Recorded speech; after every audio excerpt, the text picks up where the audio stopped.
Esselamu Aleyküm ve Rahmetullah.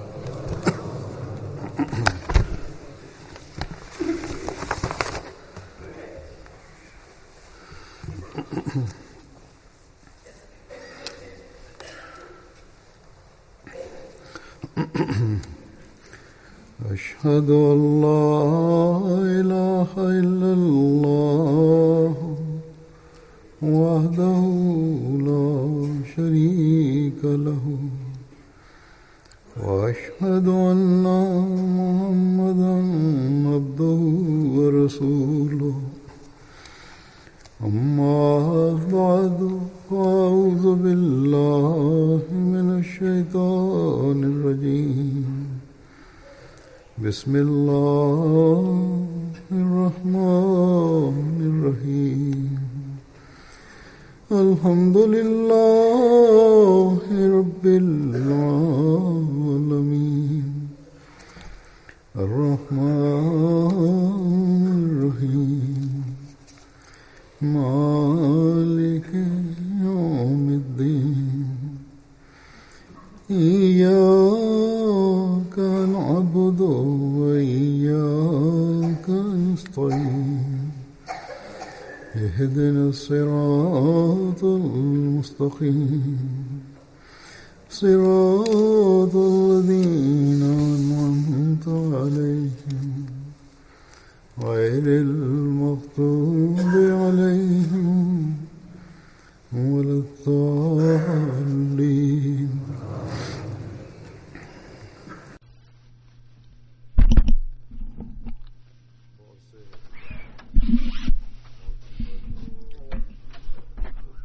Birçok erkek kadın bana yazıyorlar. Erkek kadın benimle görüştükleri zaman dahi sözlü olarak da söylüyorlar. Diyorlar ki biz çocuk bekliyoruz, bizim için dua edin. Yahut da biz nasıl dua edelim? Ki doğacak çocuk için nasıl dua edelim? Yahut bizim evladımız vardır, çocuklarımız vardır. Çocukluktan beri onlar artık genç yaşa geliyorlar. Ergenlik çağına ulaşmak üzeredirler. Onların terbiyesi için ne dua edelim, nasıl onları terbiye edelim diye soruyorlar. Diyorlar ki bizim çocuklarımız doğru yolu üzerinde olsunlar ve hayırdan yana olsunlar. Yüce Allah'ın lütfuyla cemaatin çoğunun düşüncesi böyledir.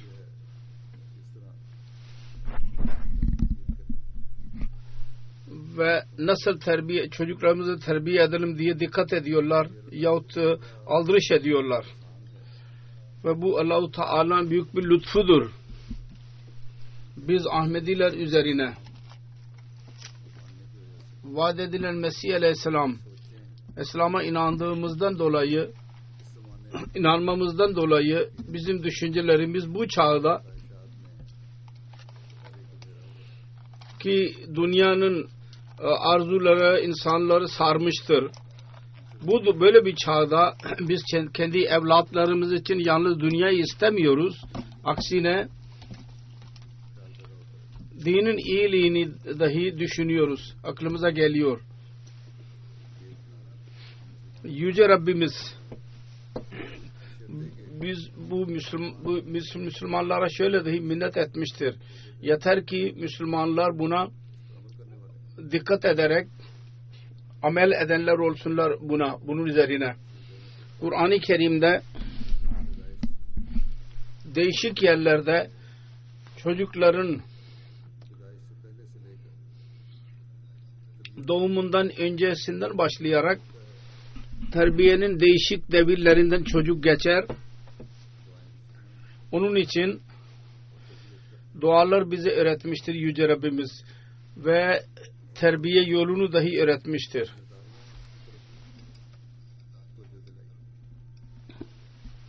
Anne babanın sorumluluklarına dahi dikkatimizi çekmiştir. Eğer biz bu dua edenler olursak ve bu yolla hayatımızı geçiren olursak ve çocuklarımızın terbiyesine dikkat edenler olursak iyi bir nesil baki kalabilir. Şüphe yoktur ki çocukların terbiyesi kolay bir iş değildir.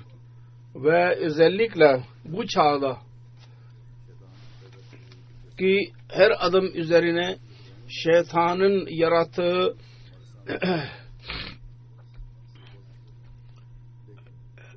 arzular her gün bizim önümüze çıkıyor. Fakat Allah-u Teala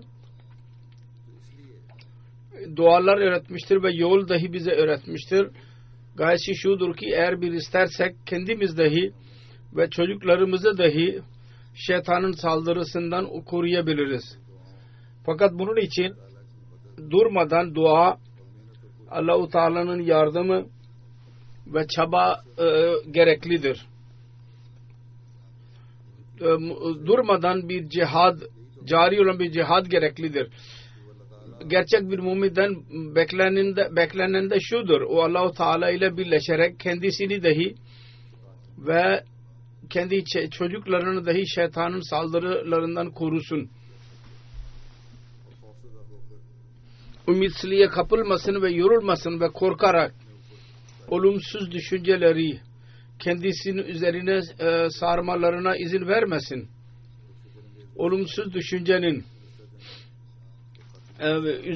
üzüntü verici bir örnek benim önüme çıktı, bir mektupta adamın birisi yazdı. Bugünkü dünyada para, herkes para peşindedir. Gayri ahlaki işler sona ermiştir.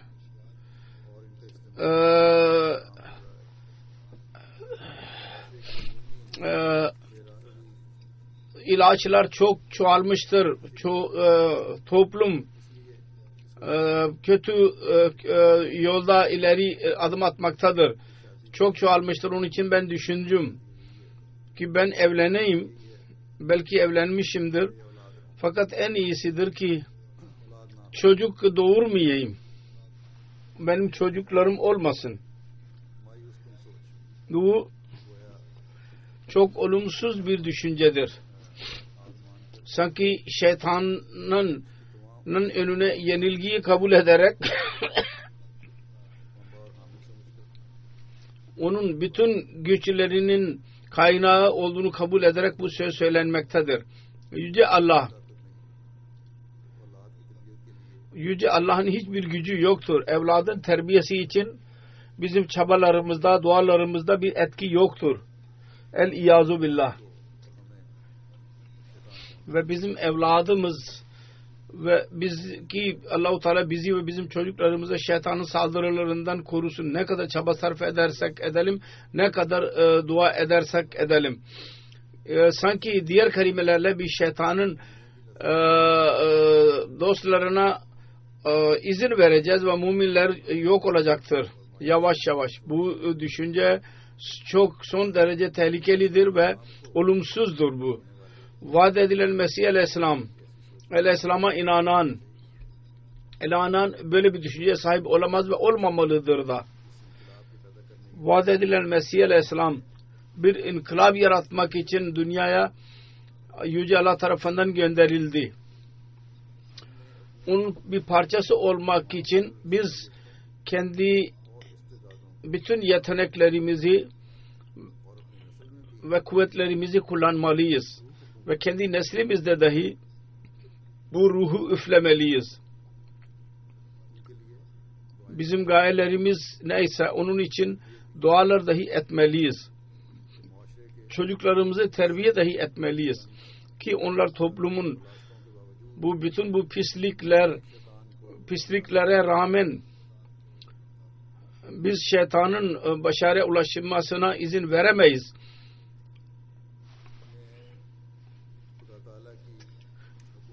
Dünyada Allah-u Teala'nın hükümetini kurmak için çaba sarf etmeliyiz. Onun için ümitsizliğe kapılmanın hiçbir anlamı yoktur. Aksine bir azim ile Yüce Allah'ın söylediği yol üzerinde yürümeliyiz. Yüce Allah hayırlı bir evlat için bize dualar öğretmiştir. Kur'an-ı Kerim'de söylediğim gibi bir yerde Hazreti Zekeriya Aleyhisselam'ın şu duasından zikretilmiştir.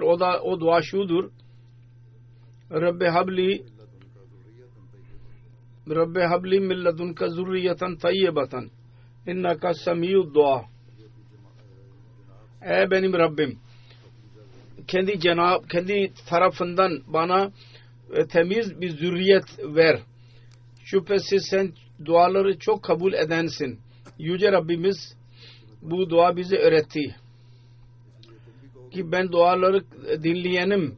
Onun için siz dahi söyleyin ki ya Rabbi sen dua kabul edensin. Onun için bizim dualarımızı kabul buyur ve bize temiz bir evlat ver. İnsan duanın arzusu olursa,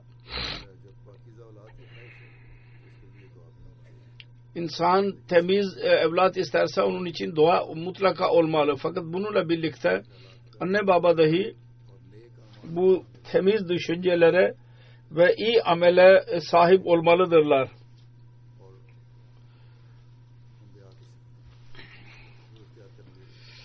Bu da iyilerin ve peygamberlerin sıfatıdır. Her anne baba buna göre amel etmelidirler. Bazen anneler dine dikkat edenler olurlar, ibadet eden olurlar. Fakat erkekler olmazlar. Bazı yerlerde erkekler ibadet eden olur fakat kadınlar kendi sorumluluklarını yerine getirmiyorlar.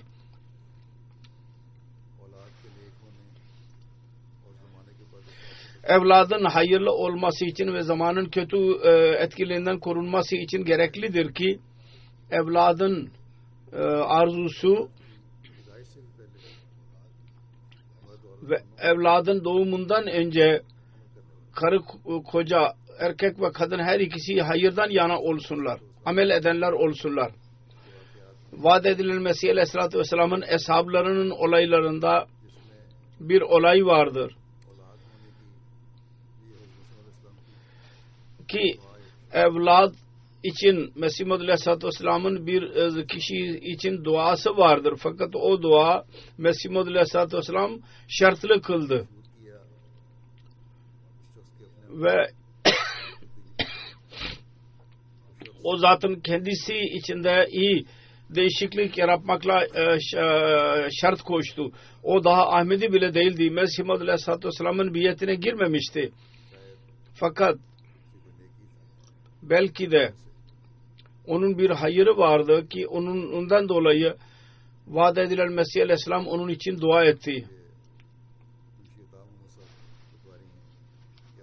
Munşi Ata Muhammed Patvari gayri Ahmedi idim diyor. Dinden uzaktım ben diyor. Ahmediye'nin tebliği bir dost bana tebliğ yapardı. Diyor ki ben asla dikkat etmedim. Bir gün bana çok söyledi ve benim sözlerimi dinle dedi. Tamam dedim. Eğer öyle diyorsan ben bir dua için sana söylüyorum. Eğer o dua kabul edilirse o zaman ben dikkat edeceğim. Mesih Aleyhisselatü Vesselam'ın duaları kabul oluyor diyorsun. Sen benim için dua söyle ve dua şöyledir. Benim 3 tane karım vardır. Hiçbirisinin evladı yoktur. Birisinden sonra ben evlendim ki evlad olsun. Fakat çocuk doğmadı. Dua edin ki bana erkek verilsin ve ilk karımdan çocuk doğsun. Erkek çocuk doğsun. Diyor ki ben mektup yazdım benim adıma. Belli bir müddet sonra Mevlevi Abdülkerim radıyallahu anh tarafından cevap geldi. Mesih Aleyhisselatü Vesselam dua etmiştir ve buyurmuştur ki size Allah-u Teala çocuk verecek. Fakat şart şudur ki siz Zekeriya Aleyhisselatü Vesselam'ın tövbesini yapın. Munşi Bey diyor ki ben o günlerde çok dinsiz idim. İçki içerdim, rüşvet alırdım. Ben ne bileyim ki Zekeriya Aleyhisselam'ın tövbesi nedir? Diyor ki ben bunu öğrenmek için Zekeriya'nın tövbesi nedir camiye gittim. caminin imamı beni camide görünce hayret içinde kaldı. Bu nereden geldi? Bu içki sarhoşun teki. Fakat ben ona soru sordum. Cevabını veremedi. Sorumun. Sonra diyor ki ben Mevlevi Fathi'nin Ahmedi'nin yanına gittim. 2. köyde. Ona sordum. O dedi ki Zekeriya Aleyhisselatü Vesselam'ın tövbesi şudur ki dinsizliği terk et, helal ye, namaz ve oruca bağlı kal ve camiye çok gel. Diyor ki bunu deyince ben aynısını yapmaya başladım. İçkiyi terk ettim. Rüşvet almayı terk ettim. Namaza, oruca bağlı kaldım. 4-5 ay geçti. Bir gün benim büyük karım ağlamaya başladı. Kontrol ettirdik. Dedi ki kontrol eden şüphe idi ki belki çocuk doğmak üzeredir. Onun sözünü dinleyince ben ona dedim ki ben Mirza Bey'e dua ettirdim. Bu evlat olmanın alametidir. Sen hiç merak etme. Belli bir müddet sonra hamilelik amareleri ortaya çıktı. Ben insanlara söylemeye başladım. Benim bir tane oğlum olacak ve sağlıklı olacak ve güzel olacaktı, yakışıklı. Çocuk doğdu ve diyor ki ondan sonra ben biat ettim. Ve o bölgenin birçok insanı biat etti. Demek ki Allah-u Teala bir insanın sonunu hayırlı eylemek istiyorsa böyle olur. Evlad arzusu, evladın olması onların ıslahının ve iyi temiz değişikliğin sebebi oldu. Mesih Muhammed Aleyhisselatü Vesselam dahi kendi duasının kabulünü kendisinde temiz değişikliğe bağlamıştı. Her neyse nerede Zekeriya Aleyhisselatü Vesselam'ın duasını biz çocuklarımız için yapıyoruz. Orada kendimizde dahi pak temizlik yapmamız lazım. Şunu da söyleyeyim. Vaat edilen Mesih Aleyhisselam ama adamın birisinin meselesi arz edildi. O diyor ki benim için dua edin. Oğlan olsun ve ben Ahmedi olayım. Mesih Muhammed Aleyhisselam dedi ki benim dava Mesih Maud olmaktır. Ben öyle iddiada bulunmadım ki insanların evinde çocuklar doğurmak için geldim. Onun durumu bambaşkaydı. Onun hakkında Mesih Muhammed Aleyhisselatü Vesselam Nebi idi. Onun gözü ulaştı. Belki sendeleyebilir. Fakat burada Allah-u Teala onun sonunu hayırlı kılmak istiyordu. Ve onun belki bir hayırı vardı. Allah-u Teala Mesih Muhammed Aleyhisselatü Vesselam dua etti ve Allah-u Teala'dan bilgi edinerek ona oğul doğacağını haber verdi. Şunu da unutmamamız lazım. Her şey şartlı kılınmaz. Ahmedi olmak şartlı kılınmaz. Şartı kılarak Ahmedi olmak bir dini kabul eden bir şey değildir. Bazen kimseler bana yazıyorlar. Allah-u Teala'dan bir şey kabul ettirmek istiyorsanız Allah-u Teala hiçbir insanın şartları üzerine ona hidayet vermez. Biz hidayet üzerinde yürümek bizim için gereklidir. Allah muhtaç değil ona. Kısacası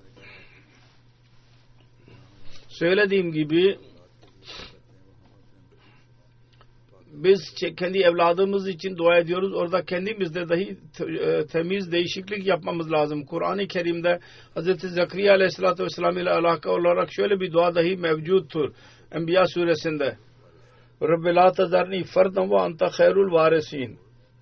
Ey benim Rabbim, beni tek başına bırakma. Sen bütün varislerden en iyisisin.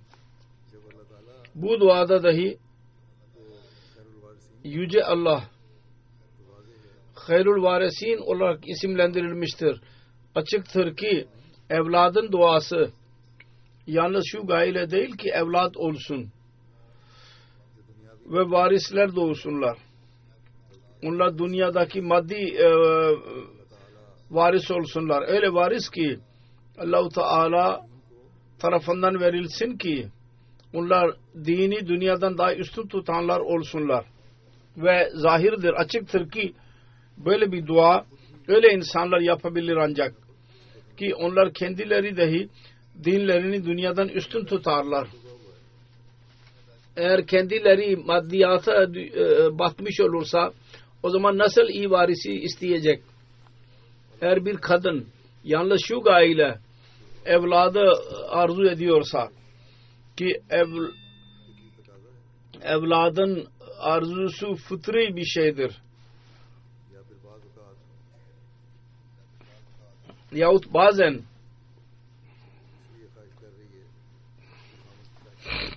şu sebeple istiyor ki kocası istiyordur. Böyle bir evlat bazen insan için bir bela haline geliyor. Bir sinema. Evladın arzusu caiz bir arzudur. Fakat iyi varis doğmak için dua etmeliyiz. Bununla birlikte vaat edilen Mesih Aleyhisselam bunu beyan ederek ki evladın arzusu yalnız varis yapmak için yapmayınız. Salih ve dine hizmet eden evlat isteyiniz. Yoksa evlat dahi bela haline gelebilir. Bir seferinde şöyle diyor, evladın belası dahi büyük bir beladır. Sınavdır. Eğer salih olursa o zaman insan niye aldırış etsin ki? Allah-u Teala bizzat söyler. وَهُوَ يَتَوَلَّ الصَّالِحِينَ Yani Allah-u Teala bizzat salihlerin kefili olur, velileri olur. Eğer insan bedbaht ise o zaman binlerce para bırakırsanız onun için yahut evlat eğer bedbaht ise milyonlarca para onun için bırakırsanız kötülüklerde onu mahvedecek ve musibetlere girecek. Bu onlar için gereklidir. Her kim kendi düşüncesini Allah-u Teala'nın menşeiyle birleştirirse o evlat tarafından teselli bulur. Allah-u Teala'nın menşei nedir? Dinimizi dünyadan üstün tutalım.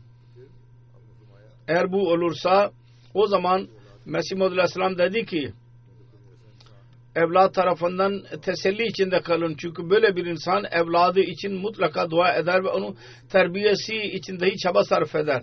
Diyor ki bu böyledir. Ki onun yetenek için dua etsin ve dua etsin.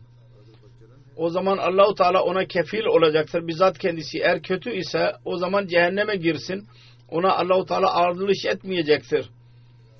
Bir yerde Mesih Muhammed Aleyhisselam diyor ki nasihat ederek iyi evlat konusunda bunu cari ederek siz iyi olun ve evlatlarınız için iyi bir örnek olun.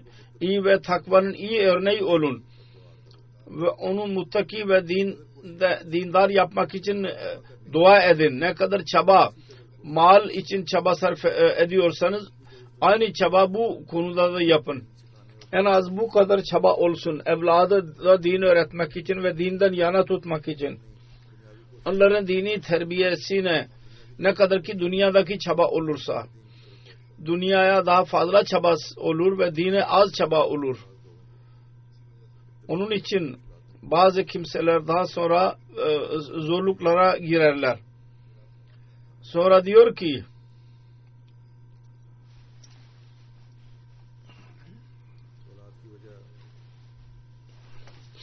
evladın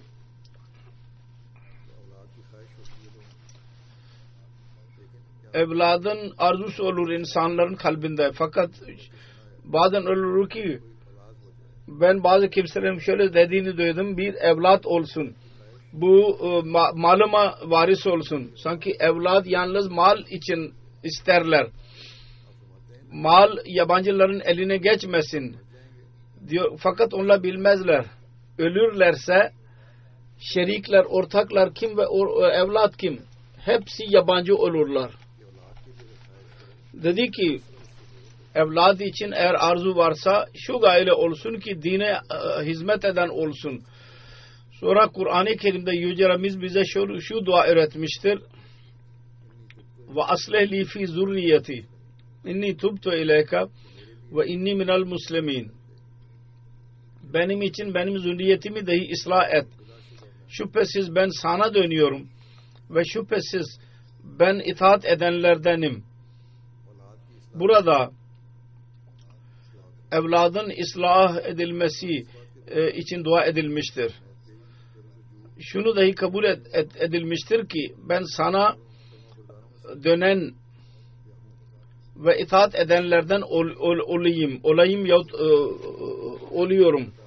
Evlat için dua olursa Yüce Allah-u Teala'nın buyruklarına göre dahi amel olmalı ve Allah-u Teala tam olarak itaat etmeli. O zaman dua kabul edilir. Tabii ki büyük bir sorumluluktur.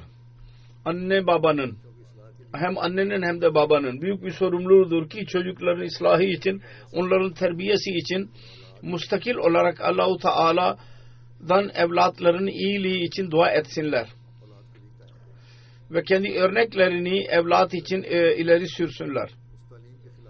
Eğer onların kendi örnekleri o talimata aykırı ise, Allah-u Teala'nın talimatına aykırı ise, eğer onların kendi örnekleri Allah-u Teala'nın verdiği nasihete aykırı ise, anne babanın çocuklarına verdiği nasihete aykırı ise, o zaman ıslah duasında iyi niyet bulunmuyor demek ki. Ve böyle bir amel olmazsa o zaman bu şikayet dahi yanlıştır. Ki biz evladım için çok dua ettik. Fakat yine de o bozuldular. Yahut bizi sınava soktular. Sonra Kur'an-ı Kerim'de Yüce Allah bir toplu bir dua öğretmiştir. Şeytanın saldırılarından korunmak isteyenler ve korunanlar, Rahman'ın kulları olmak isteyenler için bazı özellikleri vardır. Onlardan bir tanesi şudur. Onlar şöyle dua ederler. Rabbana hablana min azvacina ve zurriyatina kurrata ayunin vec'alna lil muttakina imama. Ey benim Rabbim, ey bizim Rabbimiz, bizim karılarımızdan, dostlarımızdan ve evlatlarımızdan iyi evlat ver. Biz muttakilerin imamı olalım. Bu hayat arkadaşları için dua etmeliyiz ve çocuklar için de dua etmeliyiz. Hem erkek hem de kadın dua etmelidirler. Erkek ve kadın salih evladı istiyorlarsa ve dua ederlerse o zaman evladın doğuşundan sonra onların işleri bitmez. Hem anne hem baba, hem karı hem koca kendi dairelerinde gözetleyici ve imamdırlar. Ve bu hak kendileri takvadan yana olurlarsa ancak o zaman bu hak eda edilecek. Çocuklar için dua edenler olacaklar. Ve amellerini dahi gözetleyen olacaklardır. Ancak o zaman bu dua kabul edilecek. Mesih Muhammed Aleyhisselatü Vesselam bu ayet ile alakalı olarak detaylı olarak beyan etmiştir. Bir yerde diyor ki nikahtan bir gaye, başka bir gaye dahi vardır. Kur'an-ı Kerim Furkan suresinde ona işaret etmiştir. O da şudur ki وَالَّذ۪ينَ يَكُولُونَ رَبَّنَا هَبْلَنَا مِنْ أَزْوَاجِنَا وَذُرِّيَّاتِنَا kurrata ayunin vec'alna lil muttakina imama. Yani onlar mümindirler ki onlar şöyle dua ederler. Ey bizim Rabbimiz, bize karılarımız ve çocuklarımız konusunda kalbimizin rahatını ver ve böyle yap ki bizim karılarımız ve çocuklarımız iyi olsunlar ve biz onlara imam olalım. Burada tekrar anne babaya kendi amelleri göstermeklerini için onlara yol gösterilmiştir. Biz onlara o imam olalım. İmam olmanın anlamı şudur ki biz ameli örnek ileri sürenler olalım. Onun için Kur'an-ı Kerim'de Yüce Allah sık sık her dua ile birlikte nasihat ediyor. Amellerinize bakın. Eğer salih evladı istiyorsanız sonra şunun zikrinde ki evladın arzusu niye oluyor ve niye olmalıdır? ve insanın doğumunun gayesi vardır. Onu evladın arzusu ederek insan onu gözlerinin önünde bulundurmalı. Yahut evladın doğuşu zamanında onu düşünmeli ve amellerini dahi gözetlemeli. İslahını dahi düşünmeli ki evlad iyi olsun, salih olsun. Yalnız para için varis istemeyelim. Ve bu dua nasıl yapmalıyız? Hangi sırayla? Bunun bütün bunların detaylarını beyan ederek vaat edilen Mesih Aleyhisselam şöyle diyor: İnsan düşünmeli. Evlad arzusu neden onun kalbinde oluyor? Yalnız arzusuna kadar sınırlı tutmamalıyız. Nasıl insan susarsa yahut içerse aç olursa mutlaka ıslahı için düşünmeli. İnsan Allah-u Teala kendi ibadeti için yaratmıştır. Buyurmuştur ki ve ma halaktul cinne vel insa illa liyabudun. Şimdi eğer insan bizzat kendisi mümin değil ise ve abd kul değil ise ve hayatının asıl menşeini yerine getirmezse ve ibadet hakkını tam olarak vermezse, askine kötü işlerde hayatını geçirirse ve günahdan günah yaparsa, böyle bir insanın çocukların arzusunun neticesi ne olacak? Yalnız günah yapmak için başka bir halifeyi bırakmak istiyor. Bizzat kendisi kötülük yaptı. O zaman niye evladın evladı istiyor? Evlad dindar olsun ve muttaki olsun, Allah-u Teala'ya itaat eden olsun, onun dinine hizmet eden olsun. Bu olmazsa boştur ve hatta masiyettir evlat istemek. Ve bakiyatu salihat yerine onun ismi bakiyatu sayyiat koymalıyız. Salih evlat olmayacak. Kötülükler işleyenler olacak. Fakat eğer birisi derse ki ben salih ve Allah'tan korkan ve dine hizmet eden evladı istiyorum, İyi bir arzudur. Fakat onun böyle söylemesi dahi yalnız bir iddia olacaktır. Bizzat kendisinde bir ıslah etmezse, iyi bir evlad istiyorsa fakat kendisi, kendi ameli ondan değişik olursa, birçok insan vardır derler ki dua edin evlat iyi olsun, salih olsun.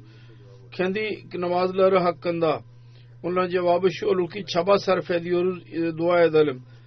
Namazın farzları dahi eda etmeyenlerin iyilik durumu ne olabilir?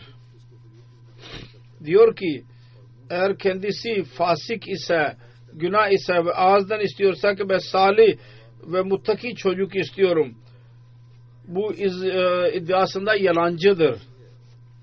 Salih ve muttaki evladın arzusundan önce gereklidir ki kendisini dahi ıslah etsin ve kendi hayatını muttakiyane yapsın. Ancak o zaman onun bu arzusu netice veren bir arzu olacak ve böyle bir evlat gerçekten bakiyatı salihatın misdakı olacak. Fakat eğer yalnız şu gayle olursa ki bizim adımız baki kalsın ve bizim malımıza varis olsun çocuklarımız, meşhur bir insan olayım, böyle bir arzu diyor ki bence şirktir. Sonra başka bir şey buyurdu ki bunu daha ileri götürerek başka bir şey vardır. Evladın arzusunu çok ediyorlar ve evlat oluyor da fakat asla bakmıyorlar ki evladın terbiyesi ve onları iyi yapmak için, salih yapmak için ve Allah-u Teala'ya tabi yapmak için düşünsünler. Onlar için dua etmezler. Terbiyeyi düşünmezler. Duaya pek az dikkatleri oluyor. Onun terbiyelerine dikkat, var olan dikkat dahi olmuyor. Diyor ki kendisi hakkında benim öyle bir durum vardır ki benim hiçbir namazım yoktur ki içinde ben dostlarım ve evladım ve karım için dua etmeyeyim. Birçok anne baba öyledir ki kendi evlatlarını kötü alışkanlık öğretiyorlar. başlangıçta kötülük yapmayı öğreniyorlarsa onları uyarmıyorlar. Uyarı şu oluyor ki onlar gün neticesi şu oluyor ki onlar gün geçtikçe korkusuz oluyorlar. Eğer başlangıçta onlara ders vermezseniz sevgiyle nasihat edilir. Eğer etmezseniz bu kötülükler daha da çoğalır. Sonra bir yerde Mesih Maud Aleyhisselatü Vesselam diyor ki insanlar çocukları isterler. Fakat bu gayle değil ki dinin hizmetçileri olsunlar. Aksine şu ki dünyada onunla bir varisi olsun ve evlat olduğu zaman onun terbiyesi düşünülmez. Terbiyesini düşünmezler. Onların inançları dahi düzeltilmez. Din öğretmek dahi gereklidir. Değil ki ben zaman bulamadım. Onlar dünyadaki talimatı tahsil ediyorlar. Dikkat etmedik. Çocuklara din öğretmedik ve bir inanç öğretmedik. Bu da gereklidir. Ahlak durum dahi düzeltilmedi. Şimdi ahlak vasıfları burada başkadır. Kur'an-ı Kerim'de Allah-u Teala dinde ahlak vasıfları öğretmiştir. Onlar çok yücedir. Yalnız dünyadaki ahlak vasıfları değil, öyle bir ahlak vasıfları aramalıyız ki Allah-u Teala onu bize öğretmiştir. İslam onu bize öğretiyor. Hz. Resulullah sallallahu aleyhi ve sellem kendi ameliyle bize öğretti. Ve onlar ahlak vasıflarıdır ki çocuklarımızda dahi onu yaratmalıyız. Dedi ki unutmayınız, imanı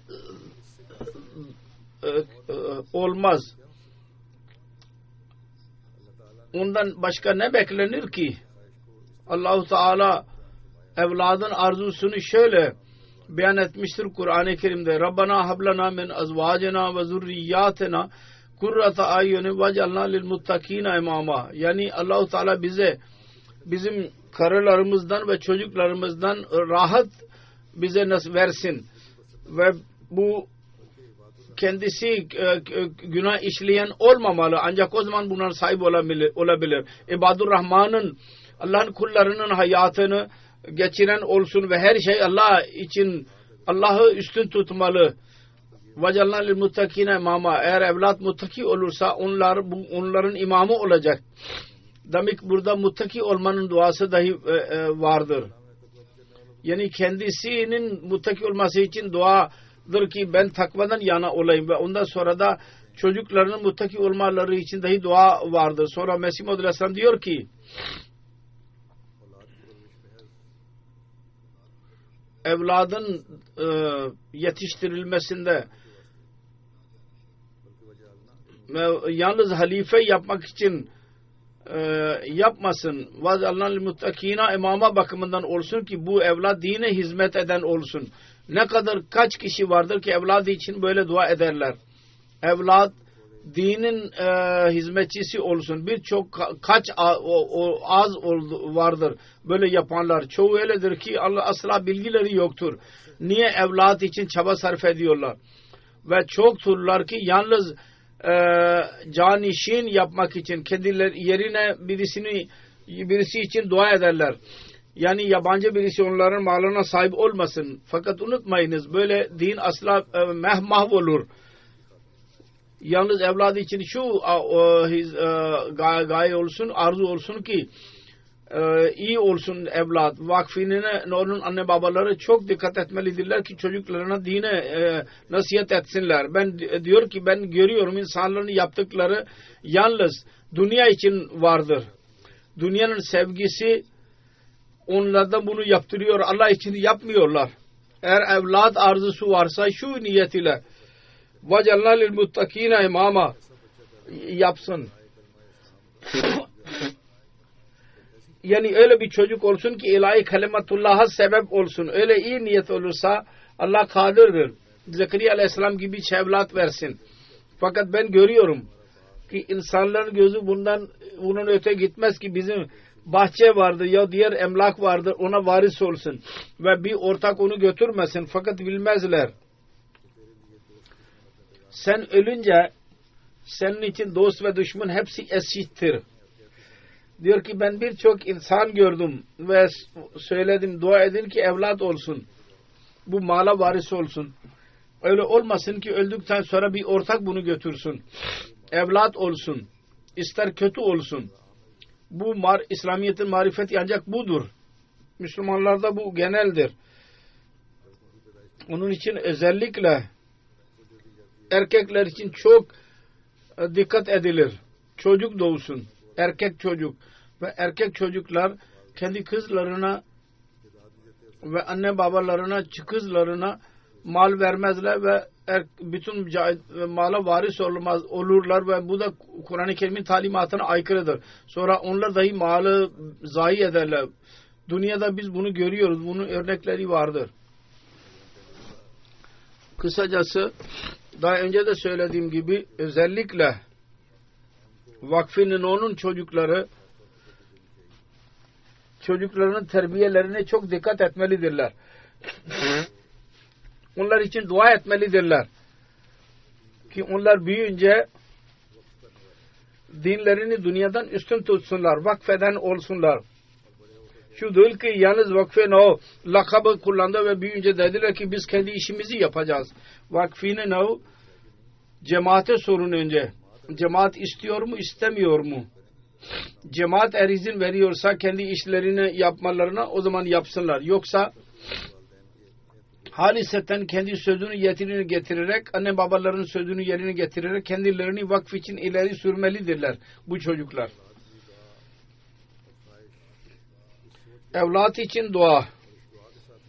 Bu düşünceyle, bu duayla olmalı. Böyle bir evlat olsun ki dini dünyadan üstün tutan olsun. Anne babanın ve ailenin onurunu yerine tutsun, yerine getirsin. Atalarının ismine saygı göstersin. Öyle birçok aile vardır ki onların anne babaları Mesih Muhammed Aleyhisselatü Vesselam'ın eshablarından idiler. Yalnız onların evlatlarının olması yeterli değil. Birçok kimse anlatıyorlar. İyidir fakat aynı iyilikler dahi olsun onlarda. Evlat olmak yeterli değil. Anne babanın görevi şudur ki kendi evlatları için dua etsinler. Ki atalarının iyiliklerini benimsesinler. Anne baba böyle dua ederlerse kendilerini dahi gözetleyeceklerdir. Çünkü biz atalarımızın ismini zinde tutan olabiliriz. Ancak şu şartla ki kendi amellerimizi dahi gözetleyelim. Kendi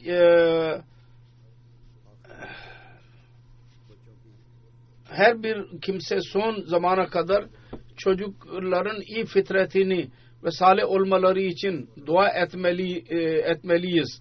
Vaat edilen Mesih Aleyhisselam bir yerde diyor ki Allah-u Teala'nın yardımı insanlara nasip olur. Ki onlar daima iyi adım ileri atarlar. Dedi ki bir yerde durmazlar onlar. Ve ancak onlardır ki onların sonu hayırlı olur. Ve sonu hayırlı olmak için dedi ki hem kendileri için ve çocuklarının için ve karıları için müstakil dua etmeliyiz. Sonra diyor ki öyle bir iş yapın ki nasihat ederek ki evlat için en iyi örnek ve ders olsun. Anne babanın görevidir bu ve onun için gereklidir ki ilk olarak kendinizi ıslah edin. Eğer en takva sahibi olursanız ve Allah-u Teala'yı razı ederseniz o zaman kesin biliniz ki Allah-u Teala sizin evladınıza dahi iyi muamele yapacak. Dedi ki Kur'an-ı Kerim'de Hızır ve Musa Aleyhisselatü Vesselam'ın hikayesi vardır. Her ikisi birlikte bir duvar çizdiler. O yetim çocukların duvarıydı. Orada Allah-u Teala der ki وَكَانَ أَبُوهُمَا صَالِحًا Onların babaları salih idi. Bu zikir yoktur ki onlar kendileri nasıl idiler. Anne babadan bahsetti. Onun için bu gayeye ulaşın. Evladı için daima iyilik isteyin. Kendini salih olun. Allah-u Teala evladı dahi salih yapacak ve evlat verecek. Onların iyiliği onlara rızık verecek. İşte bu temel usuldür ki buna sık sık Mesih Maud Aleyhisselatü Vesselam dikkatimizi çekmiştir ve bu Kur'an-ı Kerim'in talimatının izahıdır. Anne babanın kendi örnekleri çocukların terbiyesinde rol oynar. Allah-u Teala bize güç versin ki aramızdan her birimiz evladı için en iyi örnek olalım. Dinimizi dünyadan üstün tutan olalım. Bu sözü yerine getiren olalım. Diğerlere gözetleyeceğimize bazı kimseler diğerlere bakarlar. O nasıldır? Kendimizi ıslah etmemiz lazım. Öyle olalım ki o zaman biz iyi nesil bırakabiliriz. Ve takvadan yana olalım. Kendi evladımız için müstakil dua edenler olalım ki Allah-u Teala bizim evladımızı dahi abeden bizim için rahat yapsın. Ve bu silsile aynen devam etsin.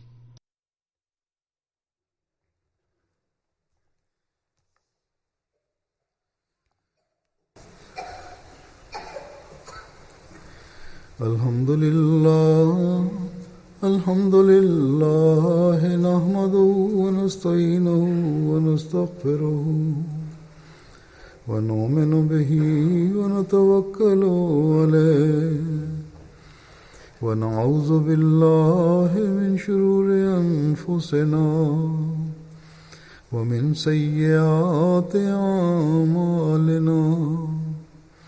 من يهده الله فلا مضل له ومن يضلل فلا هادي له ونشهد أن لا إله إلا الله ونشهد أن محمدا عبده ورسوله. عباد الله رحمكم الله إن الله يأمر بالعدل والإحسان وإيتاء ذي القربى وينهى عن الفحشاء والمنكر والبغي يعظكم لعلكم تذكرون. اذكروا الله يذكركم وادعوه يستجب لكم ولذكر الله أكبر.